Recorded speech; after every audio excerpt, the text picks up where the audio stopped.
Today's lesson is a repeat from years ago. I don't know how many years ago. I was trying to find out, but I'm not sure. But it's just been updated, and I just thought it was where the Lord wanted us to go today. So today's lesson is called Loose Lips Sink Ships. Okay? Words are one of the most important forces that human beings have. Tools, whatever we want to call it here.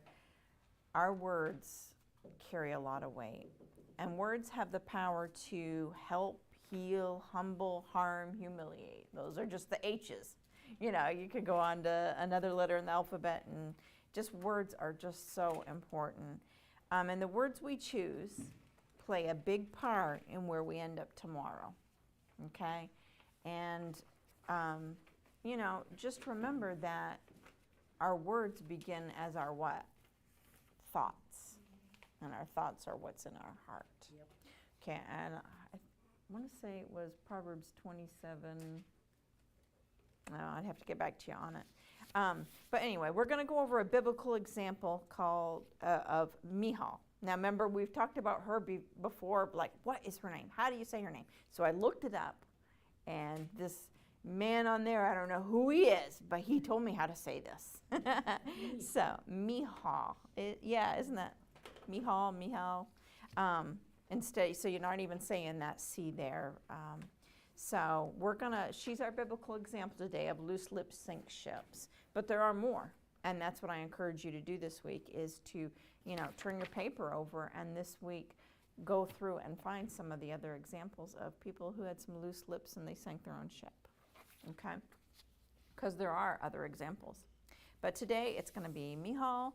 And we're going to start by going on the back, looking at the background of Michal. So we're going to go to 1 Samuel 18. 1 Samuel 18. Sounds like everybody else is there but me. Okay, 1 Samuel 18. Verses 27 and 28. And I will go ahead and read that. Wherefore David arose and went, he and his men, and slew of the Philistines 200 men. And David brought their foreskins, and they gave them in full tale to the king, that he might be the king's son-in-law. And Saul gave him Michal, his daughter, to wife.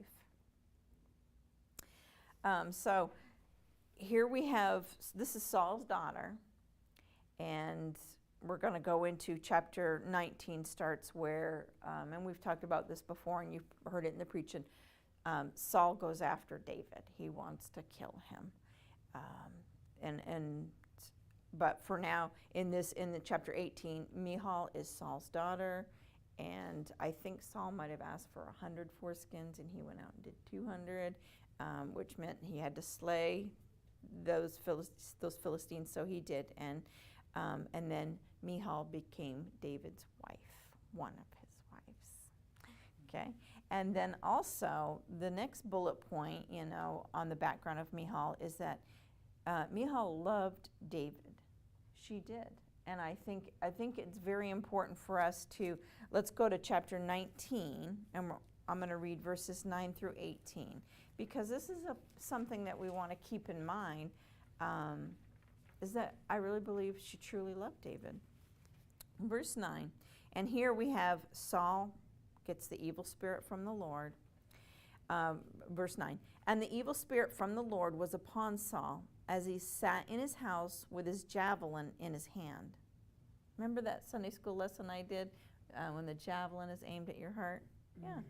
And the rest of that verse, as he sat in his house with his javelin in his hand, and David played with his hand. Verse 10, and Saul sought to smite David, even to the wall with the javelin. But he slipped away out of Saul's presence, and he smote the javelin into the wall. Saul wasn't kidding. And David fled and escaped into the night. Verse 11, Saul also sent messengers on David's house to watch him and to slay him in the morning. And Michal, David's wife, told him, saying, if thou save not thy life tonight, tomorrow thou shalt be slain. Verse 12, so Michal let David down through a window, and he went and fled and escaped. And Michal took an image and laid it in the bed, and put a pillow of goat's hair for his bolster and covered it with a cloth. And when Saul, remember Saul is her dad, okay? Keep that in mind. And when Saul sent messengers to take David, she said, he is sick. Verse 15, and Saul sent the messengers again to see David, saying, bring him up to me in the bed, that I may slay him. And when the messengers were come in, behold, there was an image in the bed with a pillow of goat's hair for his bolster. Verse 17, and Saul said to Michal, why hast thou deceived me so, and sent away mine enemy, that he is escaped? And Michal answered Saul, he said unto me, let me go, why should I kill thee? Verse 18, so David fled and escaped, and came to Samuel to Ramah, and told him all that Saul had done to him. And he and Samuel went and dwelt in Naioth. So here we see, Saul is serious about killing David, okay? It's not a game. It's not, just like, oh, I hate him and want him dead. No, an evil spirit from the Lord came over him, and he was after David, and David ends up on the run. Do you know why the reason was that the Lord did that? I don't, other than it being part of his plan, everything pointing back to him. But no, I actually don't know that right off the top of my head, Lisa. Sorry about that. So when Saul attempts to kill David, Michal saves him by deceiving his father's men. So she goes to great lengths. This is a woman who loves her man, okay? And just as we go through, and she is our example of loose lips sinking their own ships, it is important to be able to look back to this beginning part and to say, yes, she really did. She really did love him. And our intentions can be good in the beginning, okay? And that's kind of where we're headed there. So then David then goes on the run as Saul continues to hunt him down and kill him. And then keep in mind when David ran, because if he stays, Saul is going to kill him. I mean, he already proved it with the javelin. He's after him. So David takes off. David and his men, they take off. And David has to leave Michal behind, okay, and his other wives. Okay, so it's important to remember that she gets left behind. She did help him escape because she loves him. But David, in order to preserve his life, he goes on the run. And then, however, while he's on the road, David finds time to marry 2 more wives while he's on the run, okay? And that would be Abigail and Ahinoam, and I think word got back to, news travels, and I think that that Michal did not get word of that. That's just my own personal opinion. It doesn't tell us that. But then Saul gives Michal to another man while David's gone. While David's on the run, and he's picking up wives, okay, her dad gives Michal to another man, Phalti, to marry. And I always find this very interesting. Let's go to 1 Samuel 25. 1 Samuel 25, verses 42 to 44. And verse 42 says, and Abigail hasted and arose, okay, and just to give you the background, her husband was Nabal, okay, and Nabal was not a good man, and you can read over verse 25, or chapter 25, and get a little background on that. But on 42, Abigail hasted and arose and rode upon an ass with 5 damsels of hers that went after her.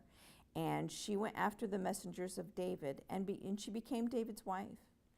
And then verse 43, and David took Ahinoam of Jezreel, and they were also both of them his wives.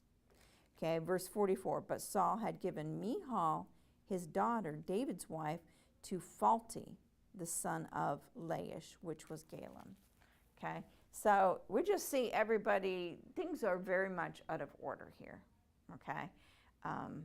David's on the run. David's going to be the anointed king of Israel, okay? And Saul's after him to kill him. And then his daughter helps David, her husband, escape, okay? And so then Saul chases after him.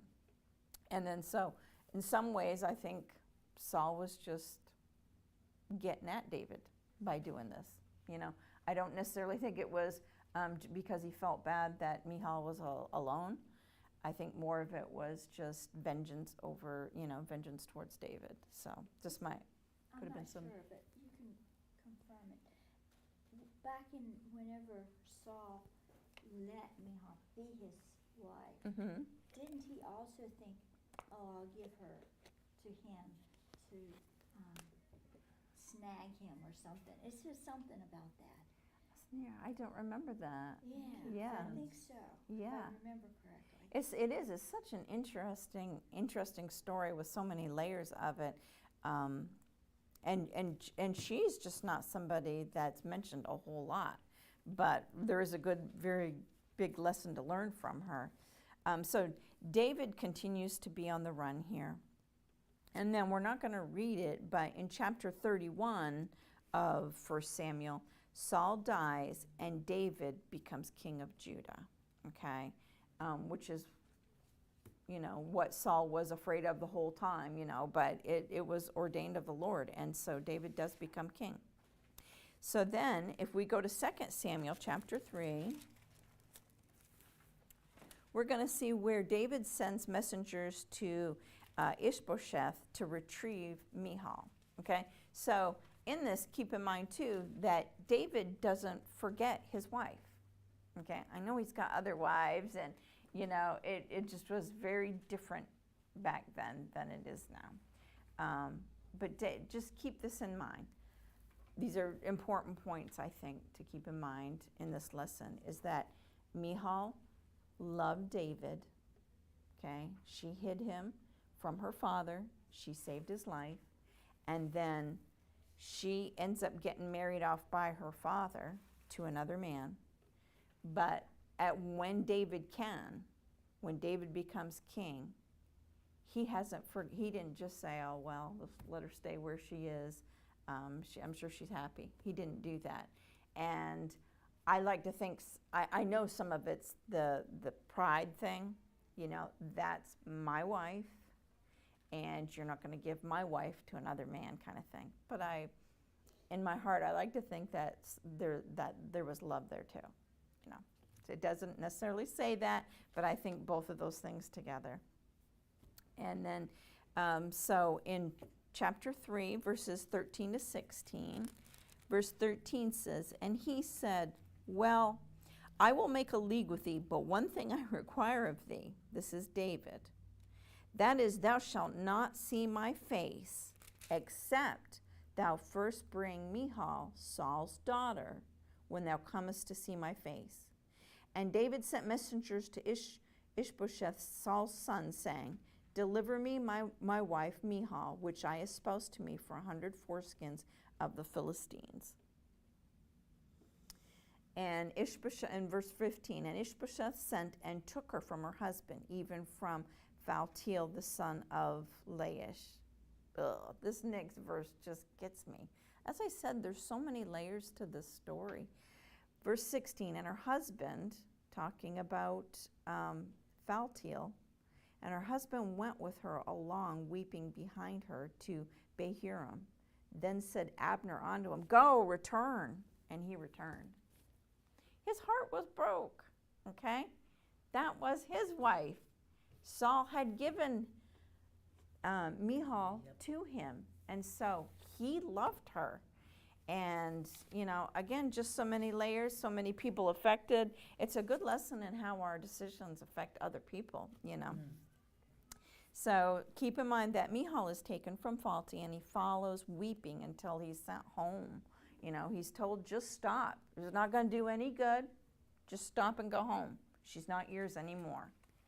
Just total craziness. So then David, okay, and all this background is very important here. David then becomes king of all Israel. And we're going to go to 2 Samuel chapter 5, verses 3 to 5.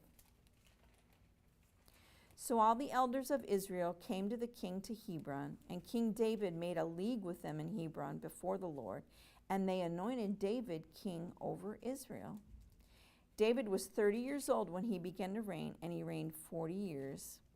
In Hebron he reigned over Judah 7 years and 6 months, and in Jerusalem he reigned 30 and 3 years over all Israel and Judah. So he is now king like he was supposed to be. He was ordained to be. That is what God had for him. Jerusalem is conquered and is called the city of David.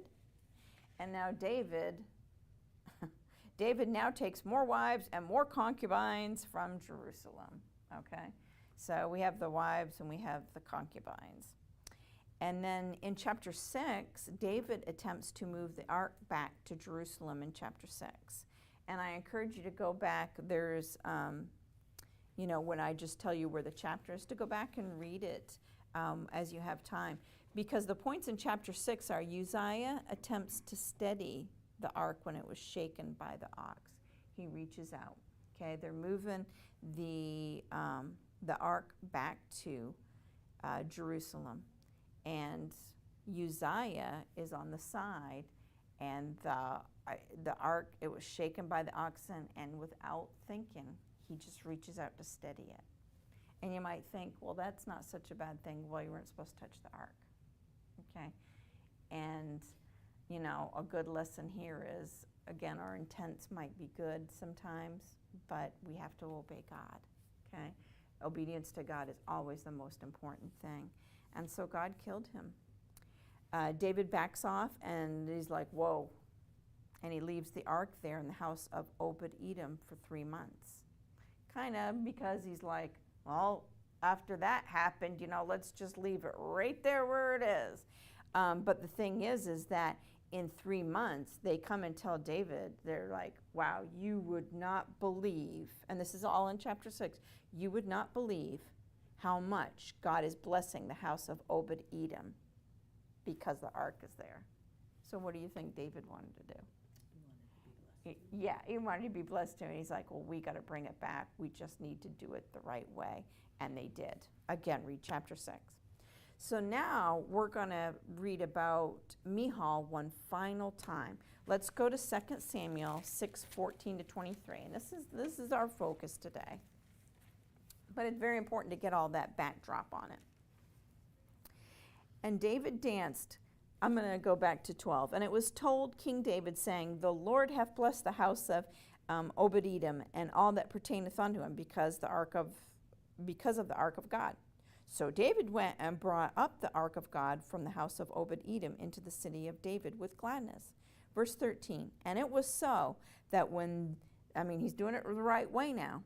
It was so that when they that bare the ark of the Lord had gone 6 paces, he sacrificed oxen and fatlings.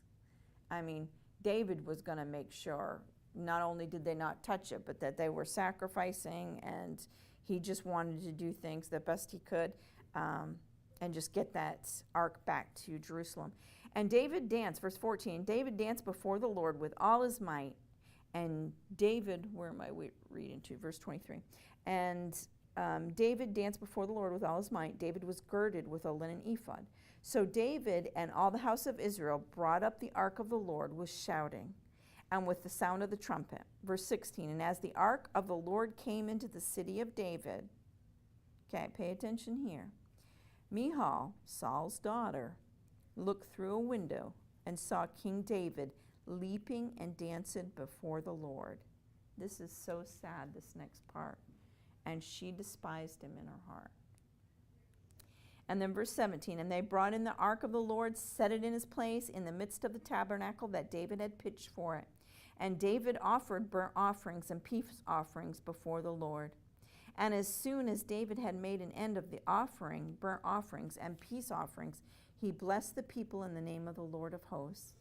And he dwelt among all the people, even among the whole multitude of Israel, as well to the women as men, to everyone a cake of bread and a good piece of flesh and a flagon of wine. So all the people departed, every one to his house. Verse 20, then David returned. It's a time of celebration. David returned to bless his household. And Michal, the daughter of Saul, came out to meet David. Loose lips sink ships. And said, How glorious was the king of Israel today, who uncovered himself today in the eyes of the handmaids of his servants, as one of the vain fellows shamelessly uncovereth himself. 21. And David said to Michal, it was before the Lord which chose me before thy father, and before all his house, to appoint me ruler over the people of the Lord, over Israel. Therefore will I play before the Lord. Verse 22, and I will be yet more vile than thus, and will be base in mine own sight, and of the maidservants which thou hast spoken of them shall I be had in honor. Verse 23, therefore Michal, the daughter of Saul, had no child unto the day of her death. Did you all catch that? Okay, so we see this background of Michal and David getting married, and I do believe there was love, I think, on both their parts. But we can see Michal would not, if she despised David back then, she wouldn't have saved his life, okay? When Saul was trying, she just would have, said, he's in here, and not helped him escape. But she did help him escape, because I do believe there was the love there. But from the time, through all those things that we read about before, and as things transpired, him leaving, David being on the run, she had her insane dad in her ear all the time. Be careful who you give your ear to. But this was her dad, and then her dad gives her to Phalti to marry, okay?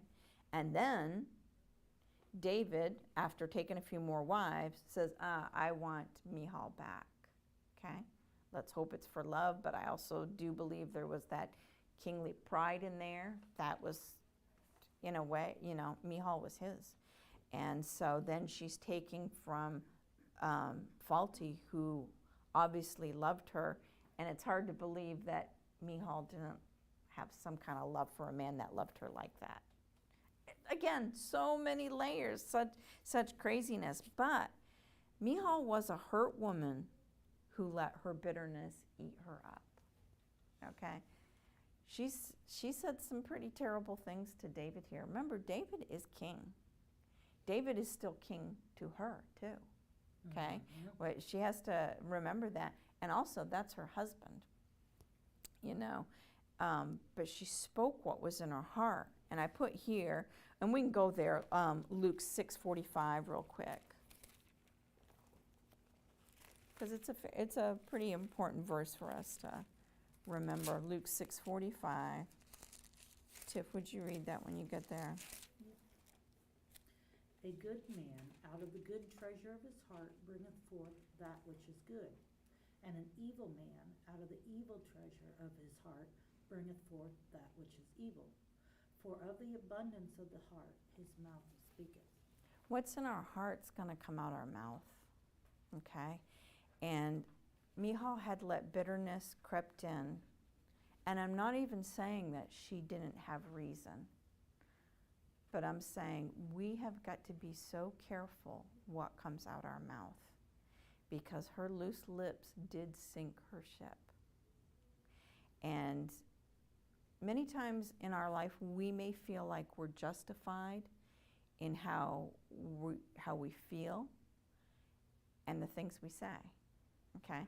But remember, words cannot be taken back, okay? And we do not need to say everything that we think. And Paul said, all things are lawful, but all things are not expedient. Okay, meaning that even though sometimes things are right, it may not be the right thing to say. Okay, but I'm showing you here a woman who's been through a lot, but, okay, the king, her husband, brought her back. Okay? And as hard as it is, as much as she's been through, she really did have loose lips when she said what she did to him. So let's go back to 2 Samuel 6:14 through 23. I just want to go over that. She was saying what was in her heart. It was the abundance of her heart.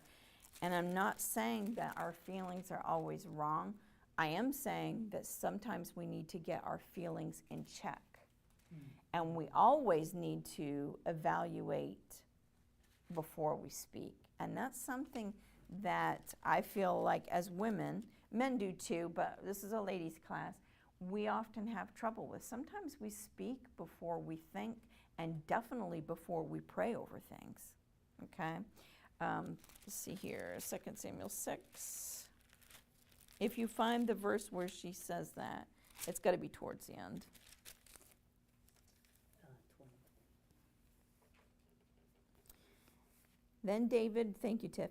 Then David returned to bless his household, and Michal, the daughter of Saul, but also say, still the wife of the king, still the wife of David, came out to meet David, her husband, the king, and said, and she said this mockingly, you can just hear this, how glorious was the king of Israel today, who uncovered himself today in the eyes of the handmaids of his servant, as one of the vain fellows shamelessly uncovereth himself.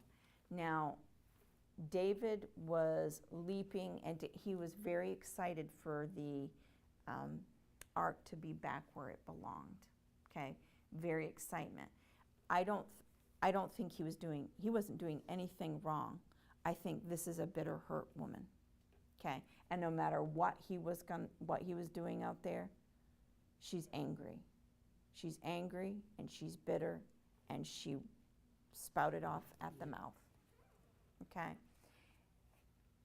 this is so important, and it doesn't just apply to your spouse.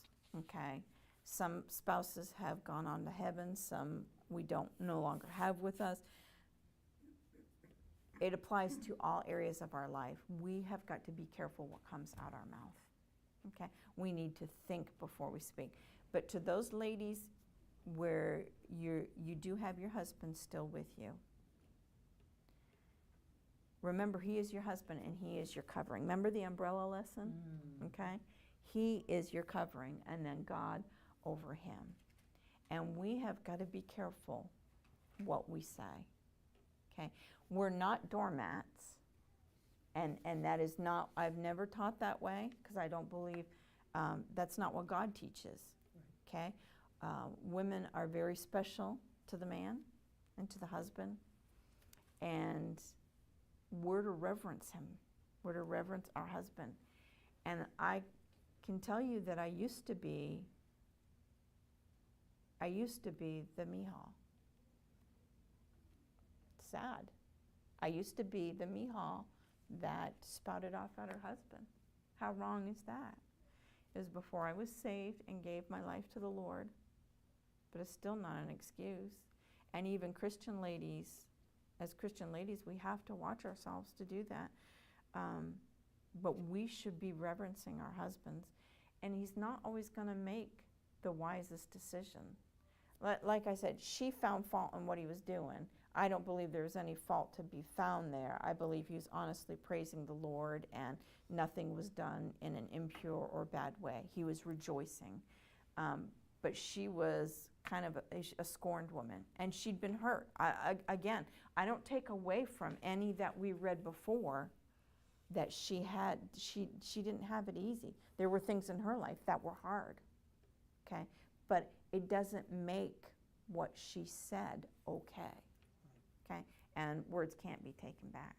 We can say, I'm sorry. She could say she was sorry to David later, but that was done. Okay, that was a done deal. And therefore, Michal, in verse 23, the daughter of Saul, had no child unto the day of her death. Okay, she paid a big price. Loose lips, she sank her ship. So what? The whole point of this lesson today is that, and again, not just for ladies with their husbands here, this applies to everybody in our life. We need to watch the things that we say, okay? Even though someone may say, well, it comes from a place of hurt. You know, I've been deeply wounded. I get it. But you know what? cast your burden and cares upon the Lord. Let him take care of it, because that doesn't make it okay for us to say whatever we think.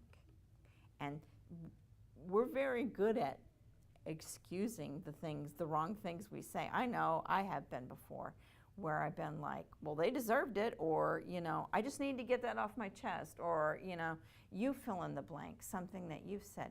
It doesn't make it okay. And this is not something that we hear a lot about. The big thing is, you have every right to be heard. You have every right to voice what you think, okay? The way that God has set it up, the children, then the wife, then the husband, then God, okay? And we give an answer to our husbands, those of us that have our husbands there. And guess what? If you don't have your husband there, you actually fall under the umbrella of your pastor, okay? And not to say that you do everything he says and stuff, but when you have needs, concerns, that kind of thing, need guidance, go to your pastor. And I would say this if he wasn't my husband, okay? God's given him as your umbrella, those of you without your husbands here. And so, too many times, just a side note, women do not utilize that. They don't ever go to their pastor and say, you know what, I'm struggling with this. You know what, I need to make this decision and I don't know what to do. That is what your pastor's for. And those of us with our husbands, that's what our husband's for, okay? And we go to our husbands, and maybe sometimes husband and wife need to go to pastor and say, we're really struggling with this. And maybe it is because, and I've been in this spot where we've been in counseling where I didn't completely understand my husband's decision. And so I was struggling with it. And so we went into counsel about it. And the bottom line was, and the pastor told me this, you're to submit to your husband. You've told him how you feel. And now your job is to stand back and allow the Lord to work in his heart as you pray for him, and you're to submit. It didn't mean I left counseling agreeing. It didn't. But I prayed to the Lord, Lord, please help me to submit the way I'm supposed to. Help me. You give Jim wisdom. You give I was calling pastor for y'all's sake. You give him wisdom and just help me to follow, okay? And it's amazing the work that God does when we do that, rather than seeing the example here of me getting it off my chest. A pastor's wife once told me, right time, right attitude, and right place. And there's so much truth in that, okay? My husband should always want to listen to what I have to say. We're partners, okay? He is my head, he is my covering, but there is value in what I say and what I bring to the table. And that's because that's the way the Lord made it. And we're to be a helpmeet to him. And he understands that. But we have to understand our job is to submit. And I just want to encourage you, never spout off at the mouth. Pray before you speak. Think before you speak. And that's to anybody, just so that you do not have loose lips. Loose lips are ones that just say whatever they want. And it's not beneficial. It wasn't beneficial to Michal. And she learned a very hard lesson, okay? I know she had pain. I know it. But I also know that her husband brought her back. The king brought her back. And things may not have been just the way she wanted. And what she needed to do is spend time at the feet of Jesus. That's what I need to do too. I need to spend time at the feet of Jesus so that my lips aren't loose, so that I don't say whatever comes into my... It may have felt good at the moment for her to say what it was, but she paid for it the rest of her life. David never went into her again. So if she thought she was lonely and hurting before, after that she really was. I wonder what Michal's life would have been like had she not said what she did. I wonder what our life would be like if we didn't sink our ship with loose lips so often. Okay? Proverbs 17:28, we won't turn there, but it's right there on the paper. Even a fool, when he holdeth his peace, is counted wise.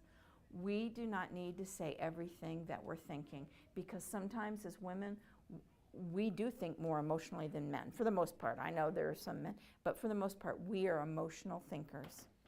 And I have been an emotional talker and later regretted what I said. Okay? So let's not be that. Let's not have those loose lips. I learned from that young man, Bob, years and years ago, silence is okay. He was a young man that used to come over and hang out over our house and say nothing. I mean, he was like 19 or 20. Uncle Bob. And it was so uncomfortable. I'm like, I thought I had to do all the talking. But God taught me a very valuable lesson through that. You don't have to talk. And I always say that's a sign of good friendship too, is when you can be with somebody and you don't have to fill every moment with talking. Because in the Bible says, in the multitude of words there wanteth not sin. And that's one of those verses there. You know, we don't have to fill every moment. It's okay. And it's more than okay, because if Michal would have just not had loose lips, zipped up her lips, and taken it to the Lord in prayer and saying, I don't understand what's going on here. I'm hurting. Okay? She would have had a husband in every sense for the rest of her days. But instead, her loose lips sank her ship. I don't want to sink my ship. In fact, I want things to be the best that they can be. And that requires me depending on the Lord for everything, including my tongue. And James talks a lot about, there's verses there. Please, please, please go home and read these verses and understand the power that we hold in our words. Okay? All right. Thank you to our online friends for joining us.